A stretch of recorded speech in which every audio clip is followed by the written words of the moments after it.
गरीब आदमी को कर्ज की जरूरत पड़ गई, 1000 दिनार चाहिए। मैं कह चुका हूं कि दिरहम चांदी का होता था, दिनार सोने का। अब 1000 दिनार लेना है।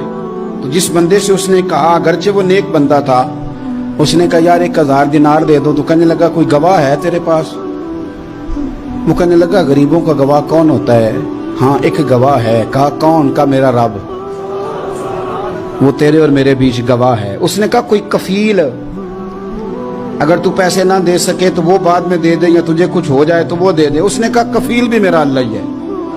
मेरे पास अगर है तो रब करीम का नाम है, अगर एतमाद कर सकता है तो कर ले। बंदा नेक था, उसने कहा रब के नाम पे, रब की किफालत पे, अल्लाह को गवाह बना के मैं तैयार हूं तुझे 1000 देने की। उसने 1000 दिनार दे दिया। वक्त वापसी का तय हो गया।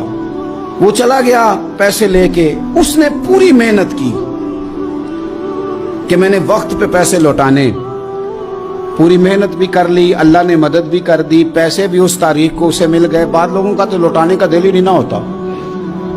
फरमाया हदीस पाक में कि तू लौटाने का इरादा कर, रब तेरी मदद भी फरमाएगा।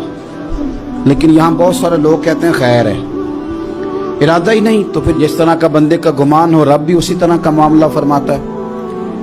उसने पैसे जमा भी कर लिए और वापस देने को तैयार भी हो गया, लेकिन रास्ता बहरी जहाज का था, कश्ती का था, दरिया के रास्ते वापस आना था।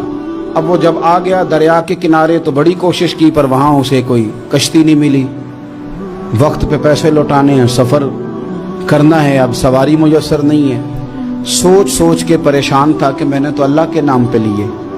अचानक दिल में एक तजवीज आई। उसने एक लकड़ी ली, लकड़ी को अंदर से खोला, 1000 दिनार उसमें भरा। बुखारी पढ़ रहा हूं, और साथ एक खत भी लिखा कि यार मैं पैसे पहुंचाना चाहता था पर मुझे कोई चीज नहीं मिली दरिया के उस पार आने, अल्लाह के नाम पर तेरी तरफ रवाना कर रहा हूं। और ये कह के वो लकड़ी दरिया में रख दी।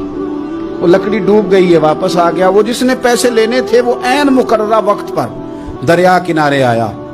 सुबह से सरे शाम तक उसने इंतजार किया। दिल ढलने लगा तो दिल में ख्याल आ गया कि यार नहीं, उसने देने ही नहीं, झूठा वादा कर गया, पहुंचा ही नहीं वक्त पे। अब जब वापस लौटने लगा तो अचानक दरिया में एक लकड़ी तैरती हुई दिखाई दी।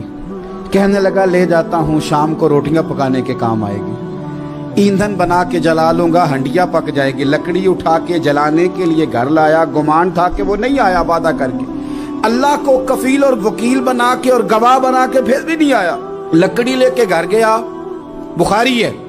और जब उसको चीरा ना कि मैं इसकी आग जलाऊंगा, खोला तो अंदर से 1000 दिनार भी निकल आया, खत भी निकल आया। अब जरा समझना, उसके दिल में बात किसने डाली कि तू लकड़ी में पैसे डाल दे? अल्लाह ने। उस बंदे को मुकर्ररा वक्त पे किनारे भेजा किसने? लकड़ी सिर्फ उसी के हाथ आई तो ये बंदोबस्त किया किसने? अल्लाह ने। घर जाके चीरी तो पैसे बाहिफाजत उस तक पहुंचाए किसने? तो फिर हमें भी तवज्जो अल्लाह की जानिब भी करनी चाहिए। हमारे पे दिल की तवज्जो रब की तरफ ही होनी चाहिए ना। हमें इधर उधर जाने की, देखने की, बंदों पर गौर करने की जरूरत क्या है? वो पैसे पहुंच गए, ये वहां अपनी जगह पे परेशान था। इसने 1000 दिनार और जमा किया। फिर दोबारा एक दिन दरिया किनारे आया, कश्ती मिल गई, बैठ के अपने उस भाई के पास आया। कहने लगा देखना मुझ पर बदगुमान ना होना, पैसे उस तारीख को भी जमा कर लिए थे। दरिया पे आया था पर कश्ती नहीं मिली थी। फिर मैंने ना लकड़ी में डाल के, खत डाल के तेरी तरफ भेज भी दिए थे, लेकिन आज मैं फिर लेके आ गया हूं। वो कहने लगा खुश हो जा, जिस रब को तूने मेरा और अपना गवाह बनाया था उस रब ने मेरे तक पहुंचा भी दिए हैं। जब लोग अल्लाह को गवाह बनाते हैं, रब की जानिब अपनी तवज्जो करते हैं, अपनी चाहतों, ख्वाहिशात और अपनी सारी चिट्ठियां अपने रब करीम की रहमत की तरफ रवाना करते हैं, फिर अल्लाह अपने बंदों को मायूस नहीं करता। अल्लाह अपने बंदों को नवाज देता है।